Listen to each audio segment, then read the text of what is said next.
And now we have some questions which our viewers would like to ask you. I'll start with the first question, which says, would like to know more about the word progress in context to the society rich in values. Yes, sir. Progress is a neutral word, and all what it means is that I'm better today than I was yesterday. So that is progress. But then better in what respect? And that is why this question, what would be considered better in a society which is rich in values? And I think it can be brought out best by a contrast between a society which values values and a society which values material progress. And this will be true at individual level as well as at the level of the society. At the individual level, if the person lives in a society which values material progress, he'll think that if my bank balance over the last 5 years has doubled, and if 5 years ago I lived in a 2-room house and today I live in a 4-room house, then I made progress. But on the other hand, if he lives in a society which is rich in values, then he would think that if 5 years ago my needs were much more than they are today, if 5 years ago there were many sensory pleasures and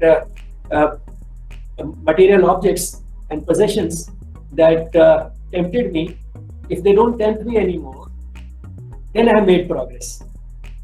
And if 5 years ago I lost temper very easily, then I have made progress. If 5 years ago I grumbled and complained a lot, whereas instead now I am full of gratitude for what I have, then he has made progress. So both are different types of progress. The person is much far ahead today as compared to 5 years ago. But then the criteria are different. Same is true at the societal level.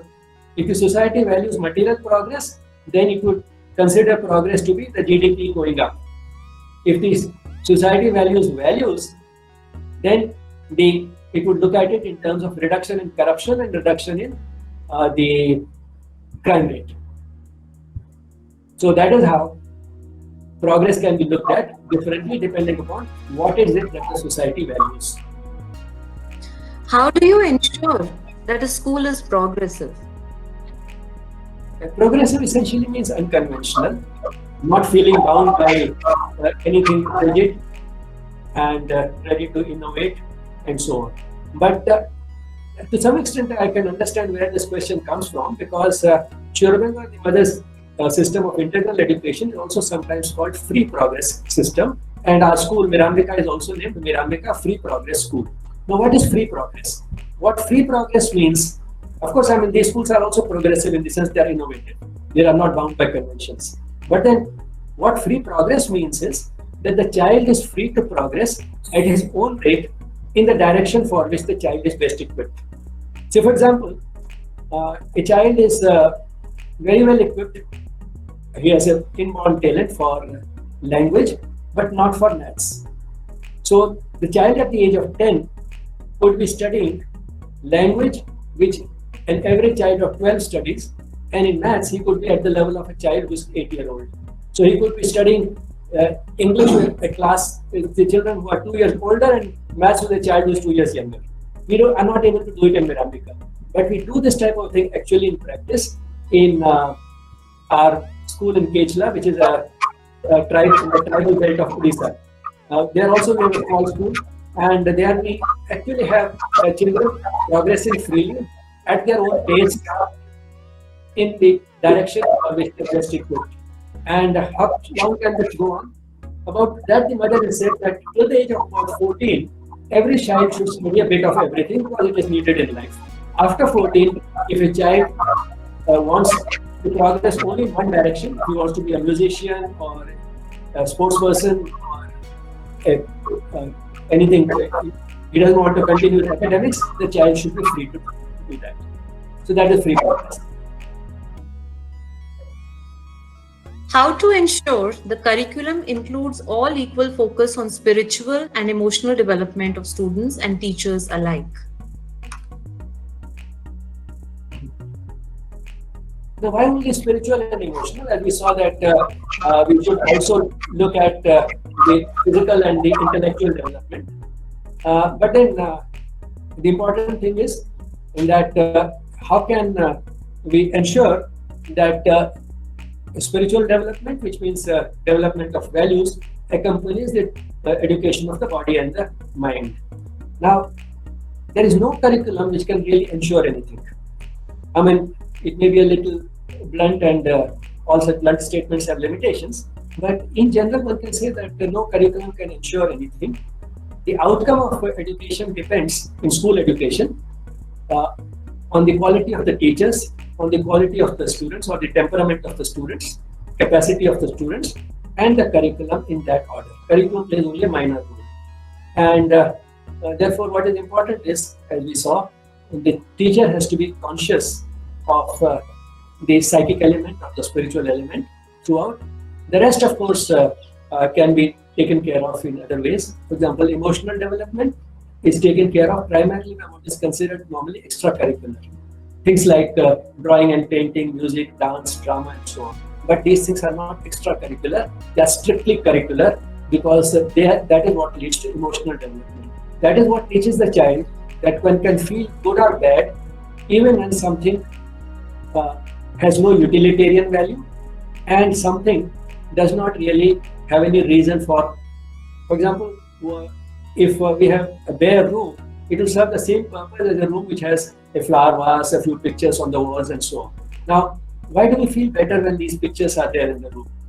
There's no reason for it. It doesn't add to the utility of the room, yet it makes us feel good.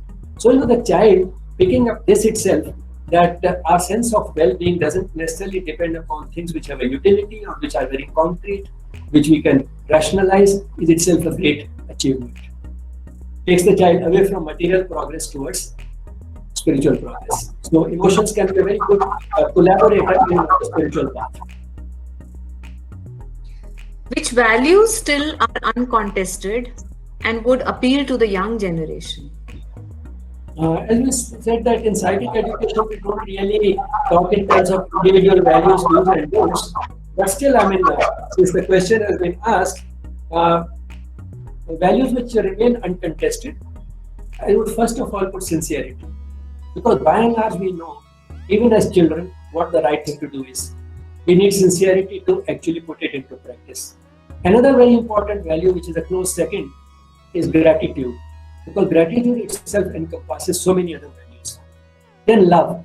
Love for our fellow beings, love for plants, love for animals, love for everything around us. Love even for material objects. As the mother said, we don't have to love material objects because we are attached to them. We have to love them because they also have a hidden consciousness. They are also a manifestation of the divine. So, love for everything. And you see that material objects do respond to it. If you look after a computer or a bicycle or a watch, properly lasts much longer. So, love for it. So, sincerity, gratitude, love, and then honesty, hard work, tolerance. A very important value which sometimes which to some extent we are losing rapidly. The ability to listen to a point of view which is completely different from ours. Not only listen to it, but also consider it seriously. Very often what happens is we would arrive at a synthesis which is better than what we think and better than what somebody else thinks. We can arrive at a synthesis which is much better than both. Lastly, how can value education be implemented in the science subjects? Again, as I said, it doesn't have to be coupled to a specific subject. A teacher can make a diversion which can be considered psychic education while teaching a language, mathematics, history, or geography, and so can she while teaching science. But then specifically in science, what are the important things? One of the most important things is to bring out while teaching science that one of the core values in science is the willingness to accept a mistake. Because scientific knowledge is not tentative, and therefore, newer experiments, further research may prove what we know today to be completely wrong. Science is prepared to revise it. Now, this tendency or this ability to be able to accept our mistakes, to be able to accept our faults, requires a great deal of courage. And this we require not only in science, we require it also in life. This is one of the most important things. And then, if you look at the process of scientific discovery and scientific progress, again we find that it requires absolutely honest observation and unbiased deduction of conclusions. which means a scientist has to remain honest while recording the observations, and even more important, while analyzing this data, be unbiased. Even if his hypothesis is being refuted by the observations, he should be willing to accept that. And these are some of the things which are the core values in science. And if a good teacher of science will not just teach facts, scientific facts, but at some point or the other, bring out these things as well.